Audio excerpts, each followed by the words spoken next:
हिमालय की तराई में एक बहुत बड़ा राज्य था जिसका नाम कुप्तावती था। महाकपिन उस राज्य के राजा थे। राजा की एक पत्नी थी जिसका नाम अनुजा था, जो देखने में सुंदर होने के साथ ही बेहद समझदार भी थी। वह राजा के हर पुण्य के काम में उनका हाथ बटाती थी, लेकिन राजा खुश नहीं था। उसे लगता था एक राजा रहते हुए भी उसे कुछ ऐसे फैसले लेने पड़ते हैं जो उससे पाप करवाते हैं। वह हमेशा सुख की खोज में लगा रहता था ताकि उसके पाप कम हो सके।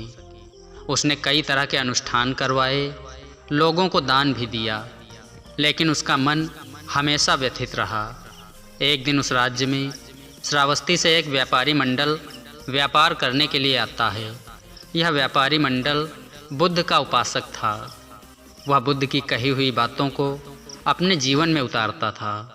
यही कारण था वह बुद्ध की कही हुई बातों को वहाँ के लोगों को भी समझाता था। लेकिन जब राजा को इस बारे में पता चला कि व्यापारी किसी बड़े ज्ञानी की तरह लोगों को ज्ञान दे रहे हैं, तब राजा ने उस व्यापारी मंडल को दरबार में बुला लिया और उनसे कहता है कि मैं आपके राज्य श्रावस्ती, वहाँ के राजा और देश धर्म के बारे में जानना चाहता हूँ। आप किसके अनुयायी हैं? तब वह व्यापारी कहते हैं, हे राजन, श्रावस्ती में एक सम्यक बुद्ध प्रकट हुए हैं। उनके ज्ञान से चारों दिशाएं प्रकाशित हुई हैं। जो भी उनके पास जाता है उसे अपने सभी प्रश्नों के उत्तर मिल जाते हैं। आज तक हम सब ने जो कुछ भी उनसे सीखा है वह सब कुछ यहाँ बता रहे हैं। वह सभी बुद्ध की बातें कही हुई हैं जो हम लोगों को बताते हैं। बुद्ध का एक संघ है। बुद्ध के द्वार सभी के लिए खुले रहते हैं। जो भी स्वयं को जानना चाहता है, सत्य को पहचानना चाहता है, वह उनके संघ में शामिल हो सकता है। उन्होंने हम जैसे व्यापारियों को सुख का रास्ता दिखाया है। उन्होंने हमें यह दृष्टि प्रदान की है जिससे हम अपने सुख को पहचान सकते हैं। यह सुनकर वहाँ का राजा कहता है, क्या बुद्ध सुख दे सकते हैं? राजा की बात को सुनकर सभी व्यापारियों ने कहा कि बुद्ध कहते हैं मनुष्य का सुख उसके साथ ही है, लेकिन वह उस सुख को पहचान नहीं पाता है। लेकिन वह अपने सुख को देखकर अपने अंदर दुख उत्पन्न करता है। राजा कहते हैं कि मैं बुद्ध से मिलना चाहता हूँ। उनके बारे में सुनकर मेरे अंदर उनसे मिलने की उत्सुकता जाग गई है। उसके बाद राजा उन व्यापारी मंडल को धन्यवाद देकर उन्हें लाखों का इनाम देते हैं और तुरंत ही अपने कुछ साथी लेकर बुद्ध से मिलने के लिए चल देते हैं। रास्ते भर वह राजा बुद्ध के तरह तरह के चित्रों को अपने मन में बना रहा था। बुद्ध से मिलने की उत्सुकता बढ़ती ही जा रही थी। वह जल्द से जल्द बुद्ध के पास पहुंचना चाहता था। राजा ने पूरे रास्ते में कुछ ही जगह विश्राम किया था। उधर बुद्ध भिक्षा मांगने के लिए निकल जाते हैं। भिक्षाटन करने के बाद बुद्ध चेनाव नदी के तट पर ध्यान करने के लिए वृक्ष के नीचे बैठ गए। ध्यान में बैठे बुद्ध के शरीर में दिव्य रोशनी निकल रही थी। तभी वही राजा कपिन वहाँ से गुजर रहा था। उसकी नज़र गौतम बुद्ध पर गई। उसने आज तक ऐसी आभा कभी नहीं देखी थी। वह उन्हें देखकर वहीं रुक गया और बुद्ध के पास जाने लगा। राजा वहाँ जाकर बुद्ध को प्रणाम करके कहता है कि मैंने आज तक आप जैसा व्यक्ति नहीं देखा।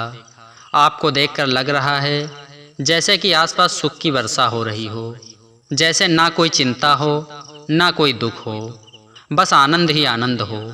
आपका स्वरूप बिल्कुल वैसा लग रहा है जैसे उन व्यापारियों ने बताया था। कहीं आप ही बुद्ध तो नहीं हैं? यह सुनकर बुद्ध मुस्कराने लगते हैं और राजा से कहते हैं कि हाँ, लोग मुझे ही बुद्ध कहते हैं। तब राजा बुद्ध से कहता है, हे महात्मा, मैं बहुत दूर से आपसे मिलने के लिए आया हूँ। मैं आपसे कुछ पूछना चाहता हूँ।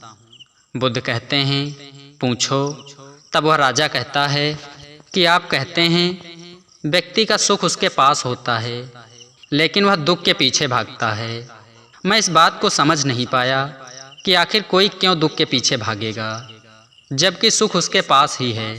तब बुद्ध उस राजा से कहते हैं कि व्यक्ति भागता तो सुख के पीछे ही है, लेकिन जिस प्रकार एक छोटे बच्चे को जलती हुई लालटेन बहुत ही अच्छी लगती है, वह उसे पकड़ना चाहता है और पकड़ने के बाद अपना हाथ जला बैठता है।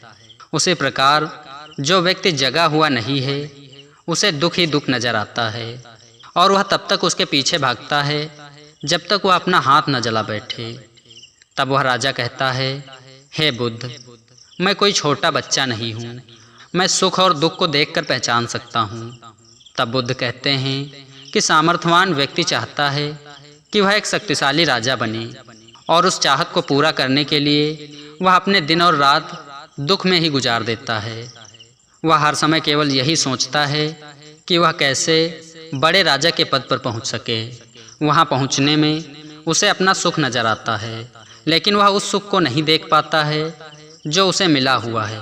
वह यह नहीं देखता है कि वह स्वस्थ है और सामर्थ्यवान भी है।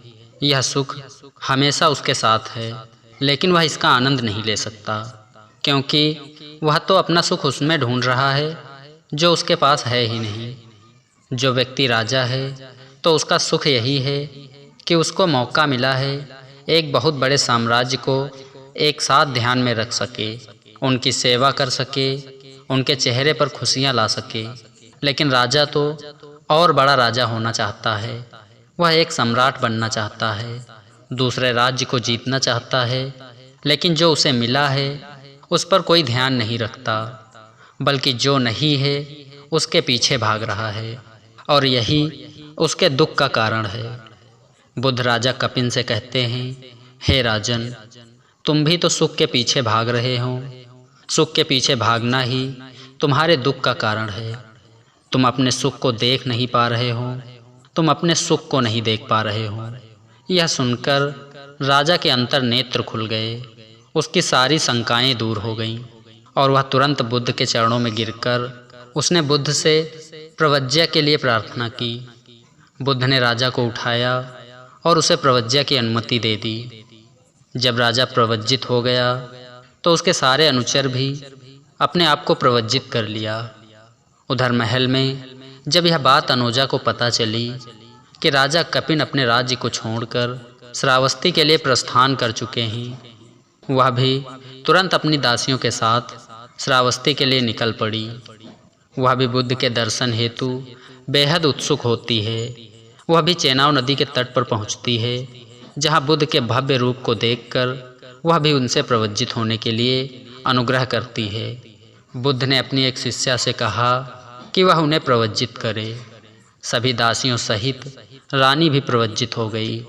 राजा को ध्यान साधना में आनंद आने लगा था।